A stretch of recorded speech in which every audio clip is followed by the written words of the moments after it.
Boa tarde a todos e todas. Boa tarde aos nossos irmãos e irmãs que estão nos assistindo pelo Instagram. Desejo a todos vocês muita paz e que possamos aproveitar ao máximo a nossa tarde de hoje. Bem, vamos lá. Não sei se vocês conhecem, mas esse livro, Agenda Cristã, Espírito André Luiz, psicografado por Chico, é um apanhado de, eu poderia dizer, de consolação, porque eu não sei se vocês conhecem, mas tem temas muito importantes que nos ajudam no nosso dia a dia, sobre várias coisas que a gente passa. Então, é algo que era para deixar ali na cabeceira da cama, quando você estiver um pouquinho aflito, pega um tema, ele várias histórias, assim, vários temas, não é contínuo e pode ajudar bastante naquele dia. Escolhi algo para a gente dar início ao nosso encontro de hoje. Em seu benefício. É curtinha, para ficar um espaço para o nosso palestrante, e quero dividir com vocês. Não se agaste com o ignorante. Certamente não dispõe ele das oportunidades que iluminaram seu caminho. Evite aborrecimento com as pessoas fanatizadas.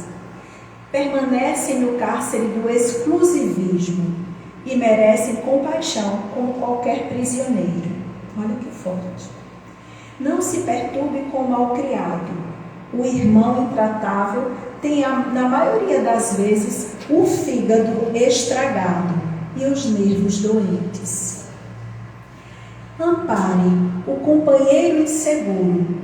Talvez não possua o necessário quando você detém excessos. Não se zangue com o ingrato. Provavelmente é desorientado ou inexperiente. Ajude ao que erra. Seus pés pisam o mesmo chão. E se você tem possibilidades de corrigir, não tem o direito de censurar. Desculpe o desertor. Ele é fraco e mais tarde voltará à lição. É uma pausa. Auxilie o doente. Agradeça ao divino poder o equilíbrio que você está conservando. Esqueça o acusador. Ele não conhece o seu caso desde o princípio. Enfim, perdoe o mal, a vida se encarregará dele. Ou seja, está pedindo apenas para a gente não julgar, amar, não condenar. Se a gente conseguir entender resumidamente, é isso que pede de cada um de nós. Que sejam bem-vindos, quem chegou agora, muito bem-vindos de verdade. Essa casa é muito acolhedora, viu? E essa lição, essa mensagem, eu fico imaginando que o Espírito André Luiz, ele quis consolar e dizer, olha, se você sofre injustiça, aguarda e confia, ora e faça a sua parte, sem condenar ninguém.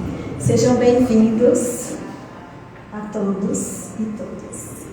Então que fique esse primeiro pensamento de início, de abertura do nosso encontro de hoje, que cada um possa levar consigo ou refletir em cima disso, para que a gente julgue menos, ampare mais, porque assim com certeza a gente vai estar dando pequenos passos para esse mundo ser melhor. Porque imagina, se eu só revido e só dou na mesma moeda, quem um dia vai parar? Quem é que vai dar o primeiro passo para a melhoria do nosso mundo? Então, que sejamos nós que tem um pouquinho de conhecimento a dividir com outros que ainda não têm. Então, vamos começar o nosso encontro da tarde. Eu vou convidar o nosso irmão Tarcísio para fazer a prece de abertura do nosso encontro da tarde.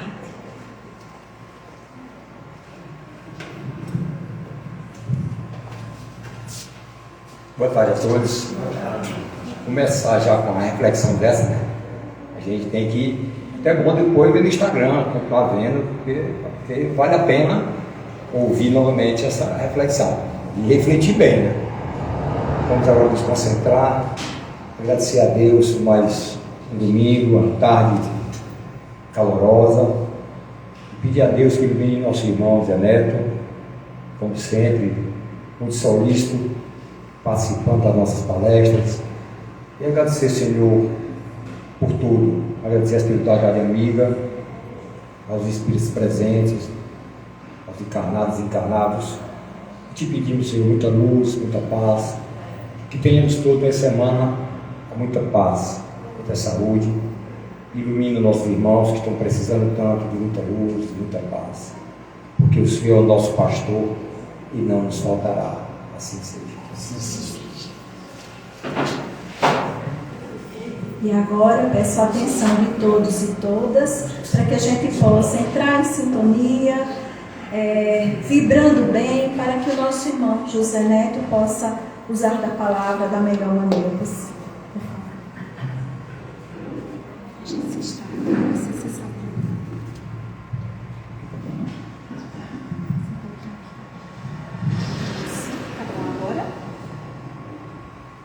Boa tarde. Que a paz e o amor do Mestre Jesus permaneça conosco hoje e sempre. Falamos em algumas casas, né, de Caruaru e região, mas falar na própria casa sempre tem um gostinho especial. Então, sempre me sinto muito feliz de estar aqui em nossa casa para a gente conversar um pouco mais sobre o Evangelho do Mestre Jesus à luz da doutrina dos Espíritos. Aqueles que estejam chegando pela primeira vez na casa ou estão dando seus primeiros passos na doutrina dos Espíritos, saibam, e isso é sempre bom, ficar bem firme em nossas mentes, que, ao contrário do que muitas pessoas falam, equivocadamente por não entenderem um pouco da doutrina do Espiritismo, nós somos seguidores do Cristo, né? Nós seguimos os Evangelhos de Jesus, nós estudamos o Novo Testamento. Então, Kardec foi aquele que codificou os ensinamentos, escreveu os 5 livros da codificação, inspirado e com a ajuda dos espíritos trabalhadores do bem, enviados do Mestre Jesus, para que a gente tivesse acesso a esse conhecimento. Mas nós somos seguidores do Cristo. E como tal, hoje vamos ver aqui algumas passagens do Evangelho, né, que me é tão caro, que eu gosto tanto. O título da nossa conversa da noite de hoje: a trave que obscurece o nosso olhar. Quem é acostumado às nossas conversas sabe que desde o título eu gosto que a pessoa entenda do que é que a gente está falando, né? Obscurecer, o que seria obscurecer? Todo mundo tem uma noção, né? Se você está num canto, se você trabalha num lugar fechado, só com luz ambiente e o computador, uma tela de computador, um livro, enfim, num lugar não muito iluminado, e de repente você sai como num dia de hoje, num dia com muito sol, um dia muito claro, fica tudo preto na sua vista, você não consegue enxergar direito, né? Porque a pupila estava muito dilatada, entra muita luz, você não enxerga nada. Então vamos entender o obscurecer como isso, né? Como lhe cegou, algo que nos cega. Obscurecer seria isso. Mas é interessante que, dando uma estudadinha mais aprofundada para esse tema de hoje, eu descobri um outro sentido para obscurecer, que antes eu pensava que era só isso, né? É tirar a razão. Veja que você está vendo as coisas, então não é nesse primeiro sentido, mas tirar a razão, tirar a nossa razão, também pode ser entendido como obscurecer. E esse sentido diferente que eu descobri, a gente estudando para conversar hoje, tem muito a ver com a nossa conversa da tarde de hoje. Não só o cegar, não só o não enxergar, mas tirar a nossa própria razão. Então vamos lá. Mas de onde vem isso? A trave que obscurece o nosso olhar. Já que eu disse que a gente vai falar de Evangelho, né? Então isso foi tirado de alguma passagem do Evangelho. E estamos falando do Evangelho de quem? Mateus. Vamos ver hoje aqui uma passagem de Mateus, muito conhecida, creio que grande parte de vocês, inclusive, já a conhecem, que é o capítulo 7, versículos 3º a 5º do Evangelho de Mateus, cujo tópicozinho é o argueiro e a trave. Aí, né, Lembra que o tópico é a trave que obscurece, o tema é a trave que obscurece o nosso olhar. Então essa trave já foi tirada daí, o argueiro e a trave. Vamos lembrar que muitas vezes, em grande parte das vezes, quando Jesus falava, ele falava por comparações, ele falava por metáforas, ele não falava diretamente as coisas, né? Ele falava as coisas de uma maneira que não era a forma daquilo que ele estava falando que importava, e sim o conteúdo, então qual era o ensinamento que ele estava querendo nos dar naquele momento. Então, quando se fala em argueiro e trave, argueiro não é uma palavra do nosso cotidiano, mas o que é um argueiro? Qualquer coisa muito pequena. Qualquer coisa muito pequena é um argueiro. Qualquer partícula pequena, qualquer porção pequena de qualquer coisa é um argueiro. Então vamos imaginar, para o nosso estudo da tarde de hoje, que é um grão de areia. Um argueiro é um grão de areia. E a trave, já que o tópico é o argueiro do evangelho, o argueiro e a trave. Trave é o que todo mundo já sabe mesmo, uma coisa grande, né? Mas aí eu gosto também da gente fazer essa comparação, porque trave tem vários sentidos, né? Trave de futebol, tá? Aquelas casas de antigamente, a dos meus avós era assim, aquelas casas de antigamente com porta de madeira, que você fechava a porta, né? Fechava a porta e por dentro ele tinha 2 ganchinhos assim e você botava o quê? Uma pesada trave de ferro, geralmente de ferro, mas de ferro ou de madeira para fechar e essa porta ela não pudesse ser aberta, né? De fora para dentro. Então veja que eu estou comparando um argueiro, um grãozinho de areia, para a gente entender melhor, com uma trave, uma coisa bem grande. Essa comparação também é importante para a gente entender a passagem do que Jesus estava nos falando nesse momento dessa passagem de Mateus. E que passagem é essa? Capítulo 7, versículos 3º a 5º. O que é que se fala nessa passagem? Jesus diz assim: como você vai ver um argueiro no olho do seu irmão tendo uma trave no seu olho? Vamos ver a passagem toda, depois a gente vai explicar. Como pode você chegar para seu irmão e dizer, isso é a continuação da passagem, como pode você chegar para o seu irmão e dizer, eu vou tirar esse argueiro do seu olho tendo uma trave no seu próprio olho? E aí ele disse: hipócritas. Veja que Jesus ele era duro quando ele precisava ser duro. Hipócritas, tira primeiro a trave do teu olho para poder ver como poderá tirar o argueiro do olho do seu irmão. Então veja que a gente tem que entender 2 coisas nessa passagem. Primeiro, que ele está comparando o grão de areia com a barra de ferro, né? Uma coisa pequena com uma coisa grande. E segundo, ele não está falando literalmente. Isso também é muito importante. Porque se literalmente o argueiro no olho é o cisco quando cai no olho da gente. Então o grãozinho de areia a gente consegue imaginar, porque quem nunca aqui teve um cisco no seu olho? Mas uma trave no olho ninguém nunca teve. Então a gente não pode interpretar isso literalmente. Jesus está querendo dizer o quê? Comparando uma coisa pequena com uma coisa grande. Ora, se ele está nos chamando a atenção, duro, firme, chamando de hipócritas, para o fato de você enxergar uma coisinha pequenininha no olho do irmão, mas não enxergar uma grande em você, ele não está falando do que está no seu olho, ele está falando de você. Ele está dizendo que como você consegue enxergar um defeito pequenininho que a outra pessoa tem, mas não enxerga os seus grandes defeitos. Então daqui para frente, todas as vezes que a gente falar em argueiro, em trave, a gente vai estar falando de defeitos que nós temos, né? De más características que nós temos, de coisas erradas que nós ou os outros, né, fazemos e fazem. Então, argueiro e trave, no sentido da nossa conversa da tarde de hoje, a gente está falando sobre defeito, tá certo? Sobre as nossas imperfeições, sobre aquelas coisas que ainda nós fazemos e são contrárias às leis de Deus. Então, a passagem do Evangelho é isso. Jesus está nos chamando a atenção de uma maneira dura, firme, para... engraçado que no segundo versículo, quando ele faz a pergunta, ele está dizendo assim, claro, não nesses termos, né, porque Jesus é um espírito superior, mas você é louco, é como é que você é cheio de defeito e está vendo um defeito pequeno na outra pessoa, né? Se fosse a gente que ainda somos imperfeitos, era assim que a gente ia fazer, né? Você não parou para pensar, não? Como é que você está tirando, olhando nos outros os defeitos minúsculos que a pessoa tem, mas você não se preocupa com os seus grandes defeitos? É essa a passagem do Evangelho de Mateus, que é a base para a trave que obscurece o nosso olhar. Então nós já sabemos o que é a trave, nós já sabemos que essa trave significam os nossos próprios defeitos, e sabemos que esses nossos defeitos, já que a primeira coisa que explicamos foi o obscurecer, que esses nossos defeitos, eles nos cegam ou nos tiram a razão. Então, esse é o ponto da nossa conversa da tarde de hoje. Pois bem, onde está isso? Veja que nós encontramos essa passagem no Evangelho de Mateus, mas isso também é tratado no Evangelho segundo o Espiritismo.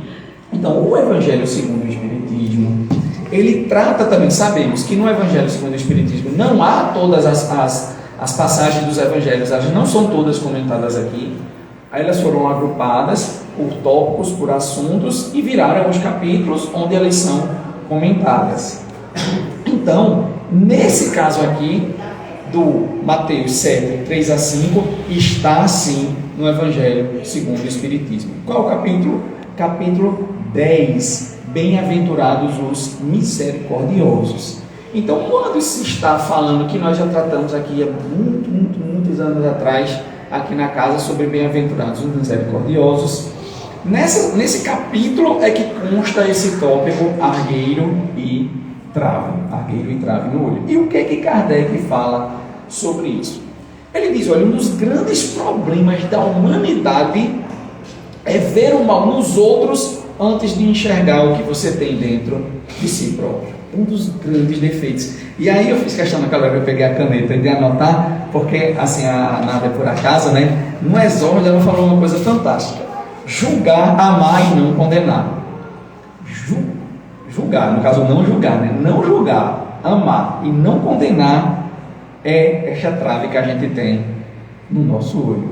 Porque nós condenamos e julgamos quando a gente vê o mal no outro, mas a gente esquece de ver os nossos próprios defeitos, as nossas próprias imperfeições, né? Então o exórdio teve tudo a ver com essa passagem dessa trave que obscurece o nosso olhar, porque essa trave faz com que a gente julgue os outros, essa trave faz com que nós condenemos os outros, mas essa trave faz com que a gente sequer olhe para dentro de nós mesmos, para ver as nossas imperfeições, os nossos próprios defeitos.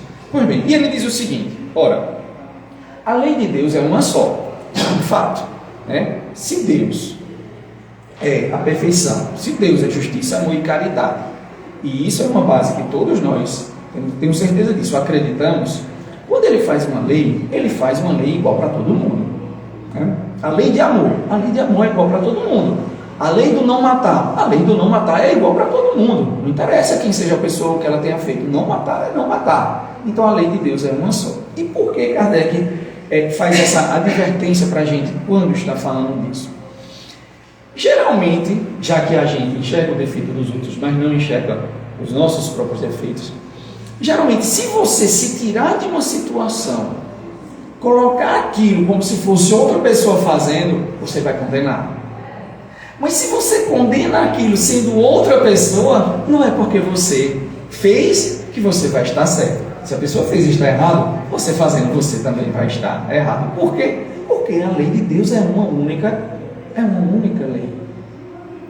Em outras oportunidades eu já falei sobre isso aqui, mas é aquela história de a gente condena, a gente julga os outros, não satisfeitos em condenar e julgar dentro da gente, a gente espalha para os outros as condenações e os julgamentos. Tu viste o que fulano fez? Meu Deus do céu, né? A gente adora fazer isso. E quando a gente faz isso, 15 dias depois, tá a gente fazendo a mesma coisa. Aí uma pessoa que você comentou, fez a fofoca, né? Uma pessoa que você fez a fofoca do outro, vê fazendo a mesma coisa, chama você e diz: mas rapaz, tu não estava fazendo, dizendo que fulano estava errado e tu está fazendo a mesma coisa. Não, mas é que no meu caso, Todas as vezes que numa conversa você começar se justificando, não, mas é que você está errado. Você está errado e você está querendo se justificar por conta do seu erro. Mas Kardec já nos adverte, a lei de Deus é uma só lei.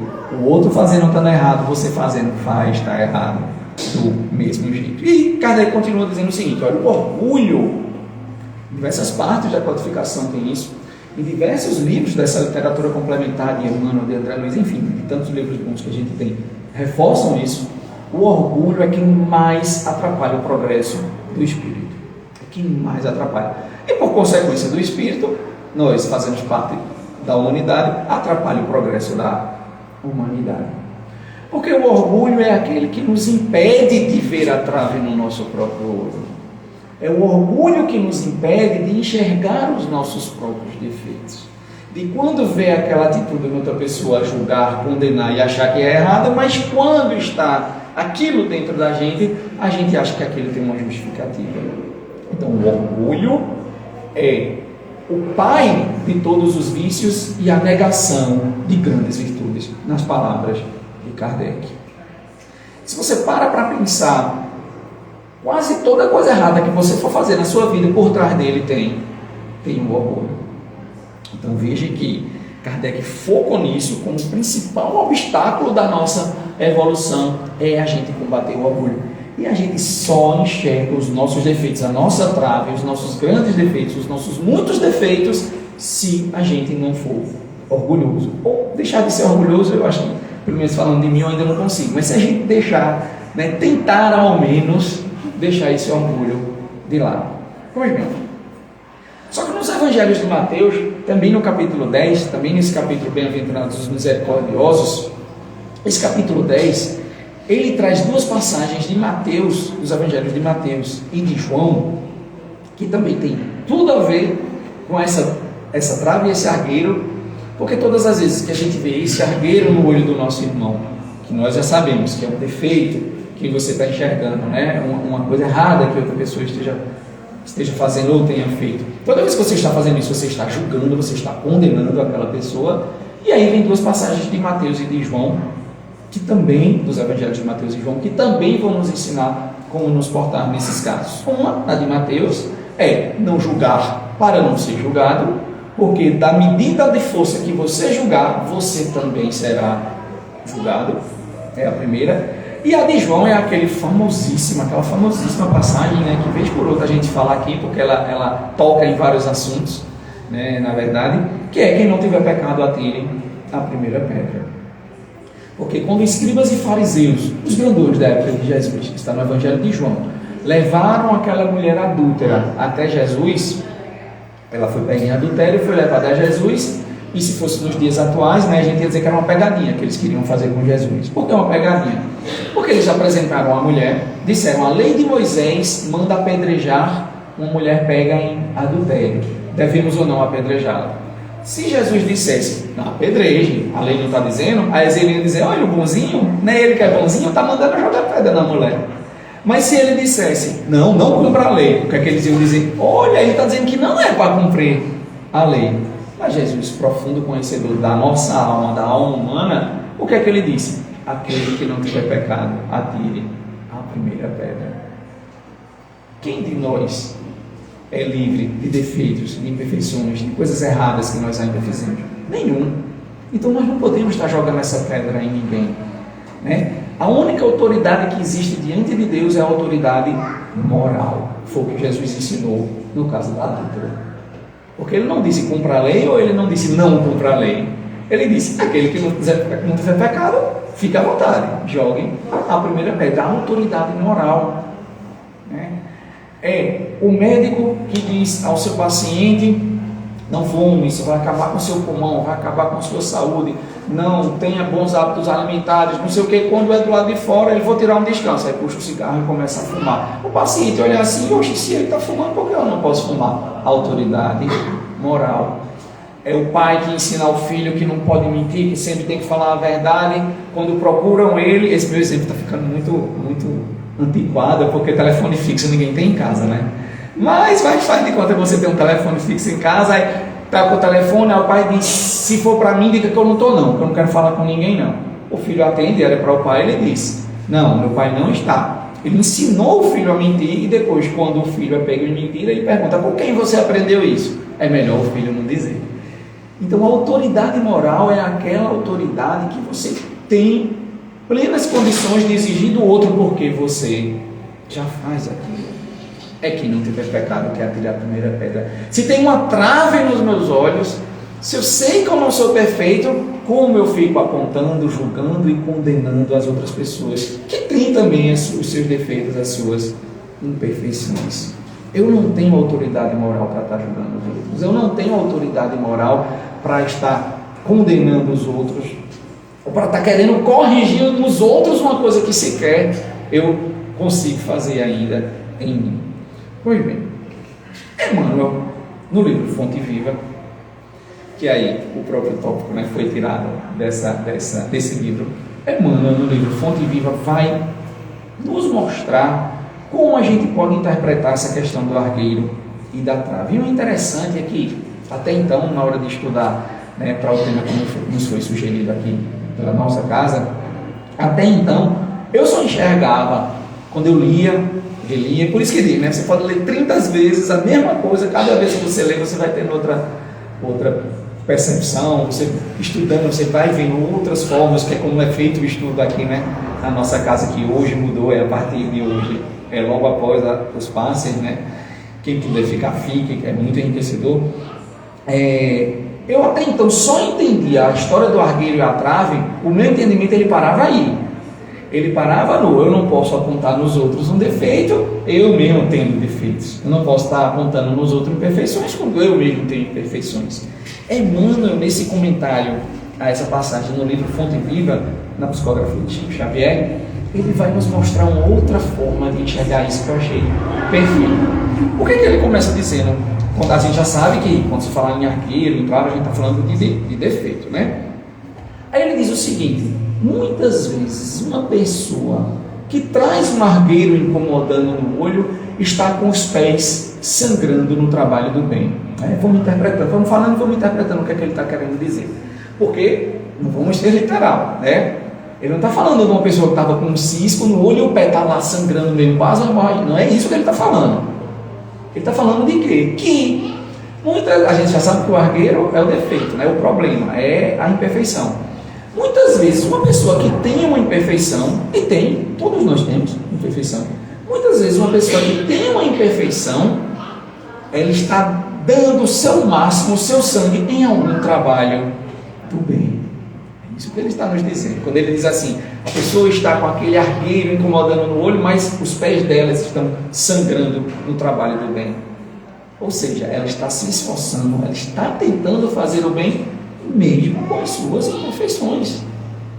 Porque a gente não pode esperar ser perfeito para ajudar o próximo.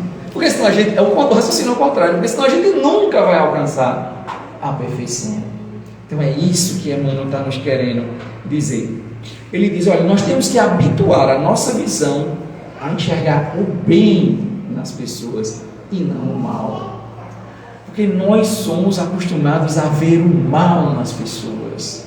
Nós somos acostumados a desconfiar das pessoas. Nós somos acostumados, fulano está fazendo isso, não, ele tem algum interesse para estar fazendo isso. Ninguém é bonzinho desse jeito, não. Ele tem alguma coisa por trás disso. É assim que a gente enxerga as pessoas. E nas palavras, as palavras não são minhas, nas palavras de Emmanuel, nós usamos a malícia para enxergar as pessoas. Nós usamos sempre sentimentos negativos para olhar para as pessoas, quando o raciocínio deve ser o contrário. Nós temos, as palavras também são deles, nós devemos nos habituar a procurar o bem nas pessoas e não o mal. E não o mal. Veja, isso não significa que nós vamos ter que fechar os nossos olhos para o mal que existe no mundo. Não é isso, né? Quando a gente estudou aqui na casa também, em outra passagem sobre o bem e o mal, a gente já explicou que não. O mal ele tem que ser visto até porque é uma forma de você tentar corrigir, é enxergar o mal, é tentar corrigir o mal. Não se está se falando disso. Está se falando da quase predisposição que nós temos enquanto seres humanos ainda imperfeitos de só ver o mal que está na outra pessoa. Então veja, no primeiro exemplo que ele dá, a pessoa que está com o argueiro, o cisco no olho, mas dá o seu sangue pela causa do bem, a gente enxerga mais o cisco do que o sangue. A gente enxerga mais o pequeno defeito que aquela pessoa tem, a pequena imperfeição, do que as coisas boas que ela faz na vida. Porque nós não somos perfeitos, mas cobramos do outro a perfeição. Pois bem, ele continua dizendo o seguinte, olha, então essa malícia faz com que a gente olhe e enxergue o outro já negativamente. A gente já valora a outra pessoa, já está no juízo de valor na outra pessoa negativamente. E aí disso, né, do julgar, do condenar para a maledicência, é um pulo. É uma linha muito tênue. O que é a maledicência? É a fofoca. É a maledicência, em outras palavras. É a fofoca. É você saber de uma coisa, é você achar que sabe de uma coisa e já sair espalhando aí para todo mundo. E aí, eu gosto muito de contar uma história aqui, que é a história dos 3 crivos de Sócrates. Né? Grande parte de vocês já devem ter ouvido essa história. Os 3 filtros, 3 grandes peneiras que Sócrates faz, que nos dá uma forma de a gente fazer, na verdade, de quando a gente escuta uma história. Então diz lá essa história que Sócrates estava lá nos seus, né, nos seus pensamentos, né, lá onde ele costumava fazer as suas pregações filosóficas e tal, e aí chega um dos seus seguidores correndo, esbaforido nesse calor daqui, chega ele lá para Sócrates e diz: Sócrates, eu tenho uma coisa para te contar. Aí Sócrates diz: calma, não, mas eu tenho uma coisa para te contar. Aí ele diz: mas isso que você me contar já passou pelos 3 filtros, né? A história fala em crivos, os 3 filtros, as 3 peneiras, essa história já te passou pelos 3 filtros? Aí, não, o que é isso? Aí ele diz: olha, se você tem uma coisa para me contar, essa coisa é verdadeira. Aí o estudante lá diz assim: olha, eu não sei se é verdadeira, porque me contaram, já não passou no primeiro filtro. Aí ele diz assim: não, mas não é verdadeira, mas se você me contar é uma coisa boa, uma história boa que você vai me contar. Ele: não, boa não é, muito pelo contrário. Aí ele: certo, não é verdade, você não sabe se é verdade e não é boa. Então se você quer me contar isso é porque vai ser uma coisa muito útil para a minha vida. Aí ele: olha, útil não vai ser muito não. Aí Sócrates olha para ele e diz: então não me conte, você não sabe se é verdade, não é uma coisa boa e não vai ter utilidade nenhuma em minha vida. Veja que nós não precisamos ser Sócrates, né? Senão daqui a pouco a gente não vai ter nem que dar bom dia a gente, né? Nós temos que nos adaptar aonde nós vivemos, a nossa comunidade, mas pegando o ensinamento de Sócrates e trazendo a nossa vida. Se vem alguém dizer assim, geralmente isso acontece quando é amigo de escola, amigo de, né, quem você convive atualmente não vai trazer uma coisa dessa não, mas quem você não vê há um tempo, e fulano, dá notícia de fulano, aí tome fofoca sobre a vida de fulano. Você não sabe se é verdade, as coisas não são boas e não tem utilidade para ninguém. Pronto, guarda para si. Não precisa a gente ficar espalhando uma coisa que sequer sabe se é verdade, não é uma coisa boa e não vai ter utilidade para ninguém. E aí vale aquela regrinha básica de convivência humana que está também nos textos do Evangelho. Eu não quero ser objeto da fofoca de ninguém, então não vou fazer fofoca sobre a vida das outras pessoas, né? Tem gente que ainda diz assim, né? Bem ou mal fala de mim. Não, né? Não existe isso, né? Se eu não quero que ninguém esteja falando da minha vida, verdade ou não, né? Eu quero que ninguém fique por aí espalhando fofocas e comentando sobre a minha vida, então eu também não devo fazer nada. Mas também não vai alguém chegar para você, né? Fulano, tudo bom, nunca mais a gente se viu, vamos conversar um pouquinho. Deixa eu te contar, né? Passou nos 3 crivos de Sócrates, essa pessoa nunca vai dar um bom dia a você, né? Então que a gente pegue esse ensinamento, interiorize ele e replique, claro, naquilo que nos é possível e, né, e sem afastar as pessoas, enfim, né?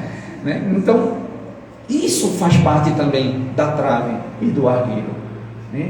A gente é acostumado a ver o argueiro do outro, a espalhar o argueiro do outro, a comentar o argueiro do outro, e a gente faz uma festa com o argueiro do olho dos outros. E nossa trave está ali, escondidinha da gente, né? Porque os outros estão vendo também a nossa trave. Lembra do Evangelho de Mateus? Do mesmo peso que você julgar os outros, você vai ser julgado.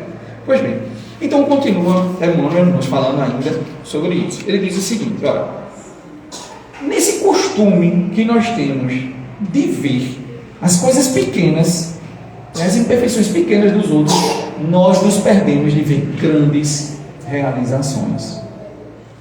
E aí eu gosto de dar um exemplo para a gente entender melhor como é esse julgar, como é esse condenar.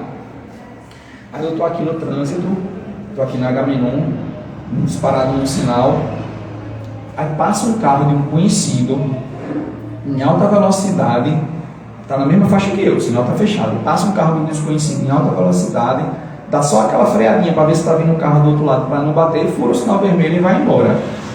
Aí para começar a julgar, né? Precisava fulano dirigir assim, precisava fazer um negócio desse. E ainda quando eu encontrar um amigo em comum, tu não sabe o que eu vi fulano fazendo. Rapaz, ele em alta velocidade na avenida furou um sinal, ó, uma coisa horrível. Aí isso, é um exemplo, tá, gente? Isso não aconteceu não. Aí isso, ele estava indo socorrer uma pessoa que ligou para ele desesperada, que estava precisando de uma ajuda urgente e estava sozinho em casa. Ele estava fazendo o que podia para chegar, mas eu não sei dessa outra parte da história. Eu só sei que ele furou o sinal. O que é que eu faço? Eu julgo, eu condeno e eu espalho para todo mundo o que ele, na minha visão, estava fazendo de errado. Então é o que Emmanuel fala. A gente se apega a essas pequenas coisas e deixa de ver as grandes realizações no trabalho do bem que estariam por trás daquilo. Então veja que essa nova visão, e a gente está chegando nela agora, essa nova visão que eu disse que até estudar esses textos através de Emmanuel eu não tinha, ele não está falando apenas de a gente parar de julgar e enxergar o pequeno defeito dos outros e passar também a ver os nossos próprios defeitos. Ele não está falando só disso. Ele está falando de outra coisa, que a gente vai concluir daqui a pouco. Então ele diz o seguinte, ele dá dois exemplos, né? Emmanuel gosta também de dar esses exemplos práticos, para a gente imaginar melhor. Então ele diz assim, um artífice, uma pessoa que trabalha com madeira, pega um tronco de madeira para fazer uma obra de arte, enfim, fazer alguma coisa, as imperfeições da madeira não vão possibilitar ele de fazer a obra de arte dele. Vamos imaginar que fosse uma cruz que ele estivesse fazendo. Ele vai conseguir fazer a cruz e a cruz vai ter aquela saliência, porque ele não conseguiu. E vai ser uma cruz. E a gente vai ver que é uma cruz, vai dizer que é um trabalho belíssimo de um artesão. Da mesma forma, um agricultor que pega 1 hectare lá de terra para arar, para plantar e depois colher, né? O seu milho, o seu feijão. Se um pedaço daquela terra com pedras, né? Não dá para plantar milho e feijão em pedra, tem pedras, ele vai fazer o trabalho no resto e isso não impediu dele fazer um bom trabalho. Então essas duas comparações que Emmanuel nos traz, volto a dizer, são comparações assim como Jesus fazia, né? Assim como a doutrina dos Espíritos nos mostra muito, são comparações materiais para a gente entender a profundidade do que está querendo nos ensinar. O agricultor ele vai conseguir semear coisas boas, mesmo o terreno tendo uma parte ruim. O artesão da madeira vai conseguir fazer uma obra de arte, mesmo a madeira não estando em seu perfeito estado como ele gostaria. Então, nós temos que enxergar no outro as coisas boas que ele faça, ainda que ele tenha os seus defeitos e as suas imperfeições. É isso que ele estava querendo nos dizer com esse comentário da madeira e do agricultor que está arando a terra. E mais?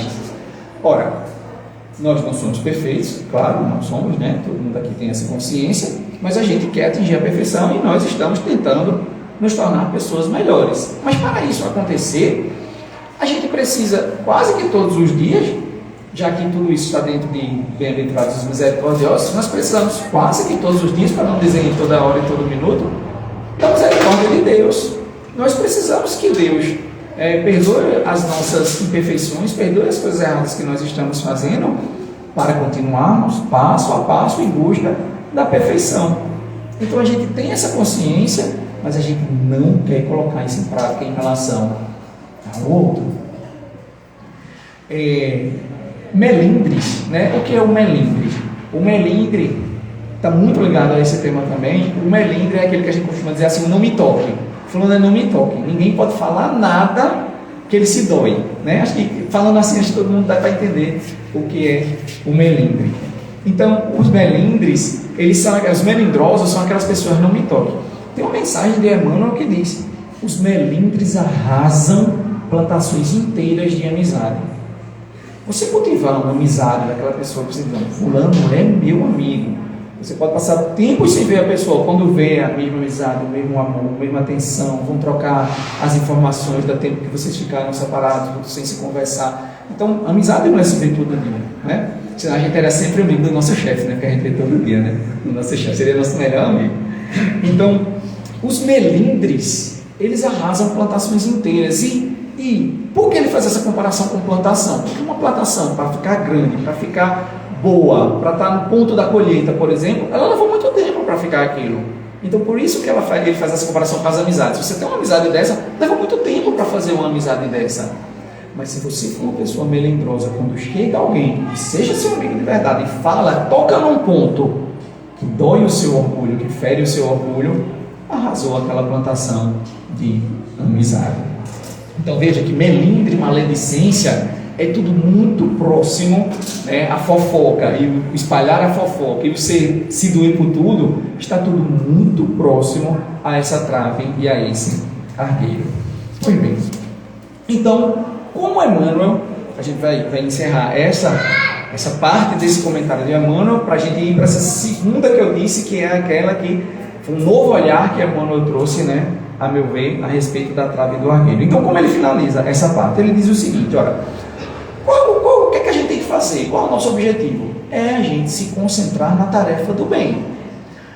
Se a gente se concentra na tarefa do bem, o argueiro que incomoda o olho da outra pessoa e a trave que está no meu olho, a trave que obscurece o meu olhar, as palavras de Emmanuel, elas vão desaparecer. Então, se aquela pessoa tem uma imperfeição, se aquela pessoa faz muito aquele erro toda vez, mas ela trabalha muito no bem, uma hora, não tem aquele ditado assim também, né? Que o bem afasta uma multidão de pecados. Então, assim, o bem, você fazer um bem, um dia aquela sua imperfeição não vai deixar de ser tão forte dentro de você. Você está empenhado em fazer o bem. E é isso que o Emmanuel nos fala, que o caminho que nós temos que seguir é o caminho do bem. Fazendo bem, o cisco do outro vai sumir, as minhas traves também vão sumir. Só que esse outro ponto de vista,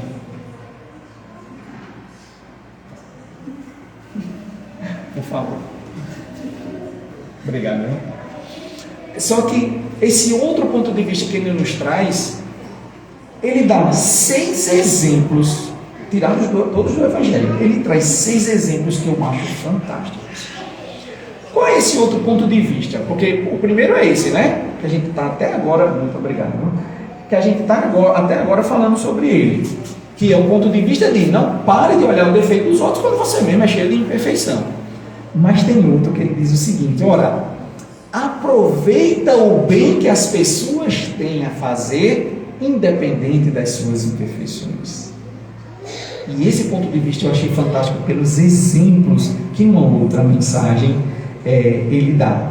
Porque o que é que acontece? A gente tende a exagerar as fraquezas dos outros, né? Nós tendemos a exagerar, né? Mas fulano é isso, fulano é aquilo, fulano é grosso, fulano é invejoso, fulano é muito vaidoso. Basta alguém ser mais bonito do que a pessoa, você diz, fulano é muito vaidoso, ele precisa se enfeitar, vê a inveja, que ele é bonito e eu não sou, né? Então, veja que a gente tende a exagerar a fraqueza dos outros, por quê? Por conta de um orgulho ferido, né? Para eu me colocar e me sentir melhor, eu tenho que rebaixar os outros. Então ele diz o seguinte, ora, esse nosso pré-julgamento que nós fazemos das outras pessoas, faz com que a gente esqueça de nós mesmos. E essa trave que obscurece o nosso olhar, faz com que nós deixemos de ver quanto bem tem ao nosso redor, ainda que de pessoas que têm imperfeições, ainda que de pessoas que façam coisas erradas, ainda que façam coisas erradas com a gente mesmo. Ela tem coisas boas a nos mostrar, ela tem coisas boas a fazer em prol da sociedade, em prol das outras pessoas. E aí, vamos aos exemplos para ficar mais fácil. Então ele começa com Madalena. O primeiro exemplo que Emmanuel dá é de Madalena. E ele diz, olha, Madalena, Jesus viu nela o potencial do testemunho da redenção, do testemunho. Quem foi a primeira pessoa que viu Jesus? Quem é o primeiro testemunho de Jesus ter ressuscitado? Madalena. Veja quão especial ela era para a pregação e para os exemplos da Boa Nova. Não foram os apóstolos, não. Foi Madalena. Não foi Maria, foi Madalena. Então veja que ele pega ela como um exemplo de... Ela tinha imperfeição? Tinha. Ela tinha feito coisas erradas? Tinha. Mas ele enxergou nela o bem potencial, tanto que ela virou quem ela virou. E aí o próximo, Zaqueu. Aí a história, o que eu sempre falo, a história tem que ser entendida para a gente entender os exemplos dos evangelhos, entender as coisas que Jesus falava, entender o que a doutrina dos Espíritos fala, entender o que Emmanuel está falando. Zaqueu era um publicano.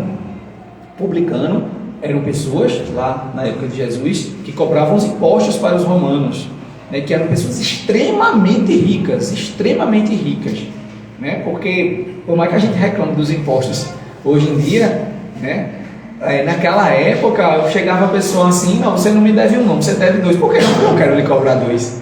Era assim que funcionava. Hoje a gente paga um, é porque pelo menos está na lei que a gente paga um. Naquela época não era assim. Então os publicanos, eles eram odiados. Ninguém gostava dos publicanos. Zaqueu era um publicano. Quando Jesus estava caminhando, uma multidão seguindo Jesus. Zaqueu era bem pequenininho. Veja que, além dessa questão material, tudo tem um ensinamento profundo por trás. O Zaqueu ser pequeno, ele não era só pequeno de tamanho, mas ele era. Mas ele não era só pequeno de tamanho. Mas para ver Jesus, ele sobe numa árvore para ver Jesus de cima, já que a multidão impedia que ele conseguisse ver Jesus. Jesus vê Zaqueu e diz: desce que esta noite eu vou jantar na tua casa. Zaqueu era um publicano. Todo mundo ao redor de Jesus criticou ele. Ele vai jantar na casa de um publicano? Não pode. Essa pessoa não presta. Todo mundo vendo o cisco no olho de Zaqueu. Jesus foi. Zaqueu se converteu, disse que ia doar metade de tudo que ele tinha, disse que ia reparar todas as coisas erradas que ele fez, os bens que ele tomou das pessoas, e dali em diante Zaqueu se tornou outra pessoa. Jesus não estava preocupado que Zaqueu tinha cometido muito erro e ainda tinha muitas imperfeições dentro dele. Jesus estava preocupado e se apegou ao bem que Zaqueu ia fazer dali para frente. Vamos lá, seguindo. Pedro negou Jesus. Pedro negou Jesus. Mas Jesus não abandonou Pedro, até porque Jesus não abandona nenhum de nós. Jesus viu em Pedro aquela pessoa que iria ser um dos maiores propagadores da Boa Nova. E insistiu com Pedro que ele cumprisse a sua missão. Ele não estava preocupado com aquele ciscozinho que estava lá na negativa de Pedro. Saulo de Tarso, mais um, Saulo de Tarso, que nós já falamos, já começamos aqui, em Tudo Posso naquele que me fortalece. Acho que foi a última conversa que nós tivemos aqui há 3 meses. Saulo de Tarso, centurião, romano, rico, poderoso, perseguidor de judeus, de cristãos. Jesus não estava preocupado com esse cisco, porque Jesus sabia que Saulo de Tarso se transforma em Paulo seria um dos maiores propagadores no século I da nova era, da era cristã, um dos maiores propagadores dos ensinamentos de Jesus. Vamos lá, ele continua falando. Bartimeu, falamos sobre Bartimeu também aqui, o cego de Jericó. Jesus não estava preocupado que Bartimeu era o cego que não via nada. Ele tinha certeza que Bartimeu poderia ver a Boa Nova como muitos que enxergavam não veriam. Então ele resgata Bartimeu daquela estrada onde ele era mendigo e leva Bartimeu também para ser um propagador da Boa Nova. E o último exemplo que ele nos dá é de Judas. Sim, o próprio Judas. Judas, que foi falado aqui, eu esqueci o nome dele, pelo presidente da federação. Washington. Isso. O Washington falou aqui, acho que há 15 dias, se não me falha a memória, ele falou aqui sobre a história de Judas. E Jesus, profundo conhecedor da alma humana, sabia o que estava traçado para Judas, não largou a mão de Judas hora nenhuma, nem mesmo quando Judas lhe entregou e depois cometeu suicídio, Jesus largou a mão de Judas. Então veja aqui, esses 6 exemplos que o Emmanuel nos traz de Jesus é essa outra chave de enxergar a trave e o cisco. Ainda que a outra pessoa tenha imperfeições, ainda que a pessoa tenha defeitos, tenha suas dificuldades na escala evolutiva do bem, vamos acreditar no potencial do bem daquela pessoa. Afinal de contas, gente, somos todos irmãos, estamos todos em processo de evolução. Ninguém aqui é melhor do que ninguém. Somos todos ainda com imperfeições, uns mais, outros menos, um em uma coisa, outros em outra, mas a gente tem uma longa caminhada pela frente. Mas qual é a coisa boa de tudo isso? Só depende da gente. Só depende da gente fazer o bem. Só depende da gente tentar identificar, deixar esse orgulho de lado, né? Passar a olhar para dentro de si. Quais são as traves que eu tenho? Quais são as traves que me impedem de evoluir? Eu dei o exemplo do trânsito, né, que eu julguei quem furou o sinal, porque quando a gente fala para si mesmo, né? Se tem uma coisa que eu tenho que evoluir é dirigir. Tenho muito que evoluir no trânsito. Então, quando é para falar mal, a gente fala da gente mesmo, né? Então, eu gosto de dar exemplo que é para eu mesmo me ouvir, que é para ver se eu consigo dar pelo menos disso, tentar evoluir. Então, veja aqui, Jesus, em todas essas pessoas que Emmanuel cita, ele viu em todos pessoas necessitadas que precisavam do seu auxílio e da sua compaixão. E todas elas tomaram outro rumo. E todas elas evoluíram, mesmo com coisas tão pesadas como, por exemplo, Saulo de Tarso tinha feito, como o próprio Judas tinha feito, como o próprio Zaqueu tinha feito. Isso não importava, porque o que importava era dali para frente. Então vamos repensar pessoas que são próximas da gente e que a gente nesse julgamento, nessa condenação que nós fazemos, fica se afastando, fica se evadindo, mesmo quando a pessoa tenta procurar uma aproximação. Não, porque fulano faz isso, eu não quero nem contato com ela. Imagine se os outros fizessem isso com a gente. Eita, mas é neto dirigir. A direção é meio agressiva, eu não quero contato com ele não. Eu ia querer que as pessoas se afastassem de mim por causa de uma imperfeição que eu tenho? Não, eu não quero que as pessoas... Eu quero que elas me entendam, tenham paciência e me ajudem a evoluir. Então, se eu quero isso, eu tenho que dar isso ao próximo. Eu tenho que entender, eu tenho que ter paciência, eu tenho que tentar ajudar aquela pessoa a evoluir. Não vamos esperar sermos seres perfeitos para fazer isso. Não vamos esperar.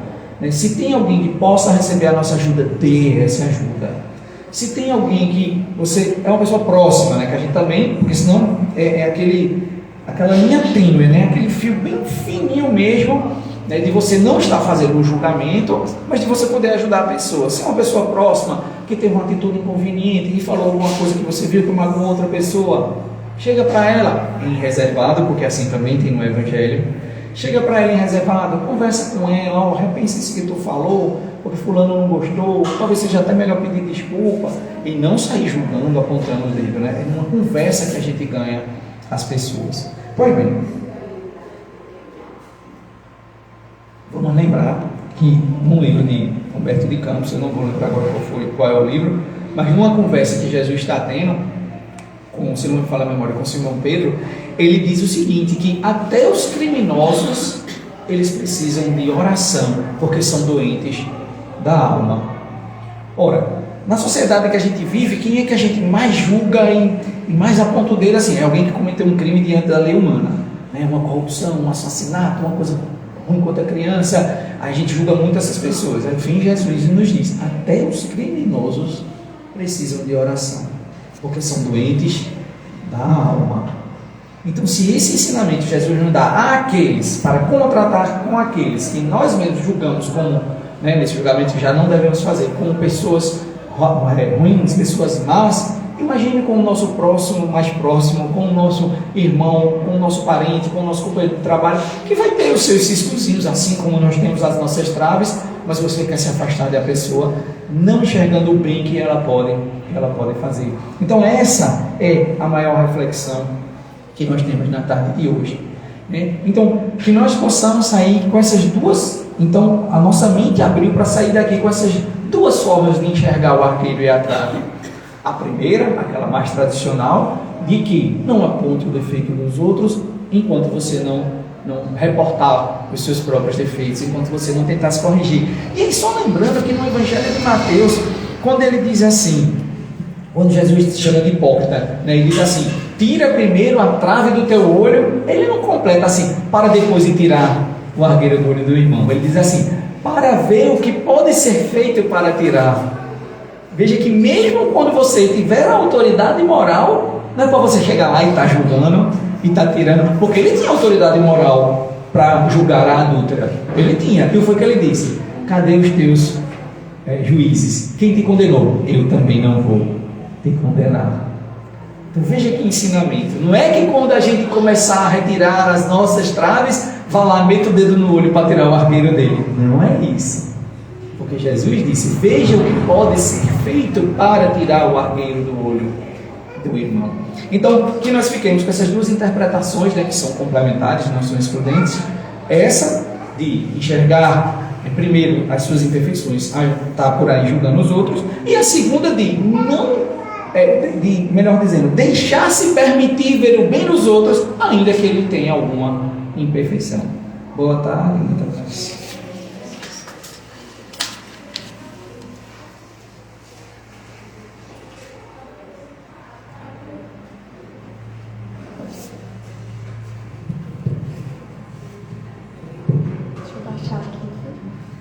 Desculpa, esqueci.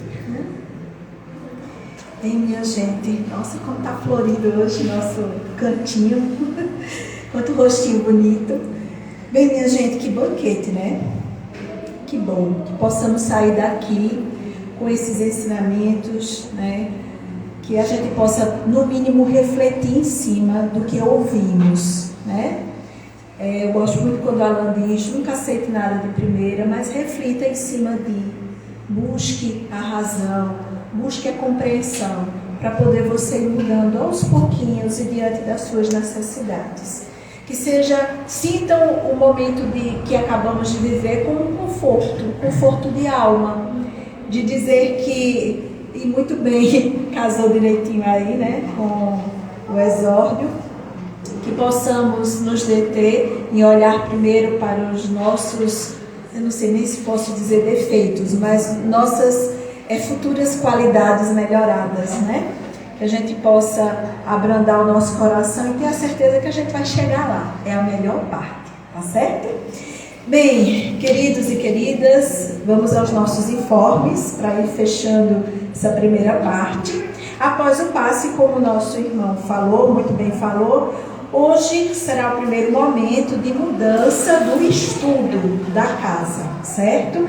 Ele começa a partir de hoje, após a aplicação dos passes, e será também quinzenalmente, tá? O estudo no momento está o estudo do Evangelho de Marcos na visão de Emmanuel, tá bom? Então, quem quiser participar, após os passes, volta, continua em silêncio de alma, para continuar nessa sintonia maravilhosa e acolher o estudo logo mais, tá certo? Outro informe: quem estiver necessitando, ou algum parente, ou algum amigo de oração, de ajuda espiritual, pode colocar o nome no nosso caderno de assistência que fica ali fora, pode pedir ajuda ao nosso irmão Tarcísio, não é isso? Ou a Márcia. E as vibrações em prol dessas pessoas acontecem na quarta-feira, né? Que é exatamente a reunião de vibração, onde será feito, vamos assim dizer, o encarnado e o desencarnado que se juntam em prol dos necessitados, né? Eu costumo dizer muito isso, né? É a união nesse momento. E aí pode deixar o nome, que acontece toda quarta-feira às 8 horas, tá certo? Queremos também falar da água fluidificada. É outra terapia espiritual de grande valor, tá certo? Não serve só para questões físicas, mas questões também espirituais, obsessivas. Então você pode trazer sua garrafinha, pode ser de 500 ml, deixa ali, pode botar o nomezinho, porque se tiver mais de um igual você não perde a sua nem troca. Pode deixar ali na mesinha e aí os nossos irmãos levam para a sala do passe. E no final do seu passe você pode pegar a sua garrafa, tá certo?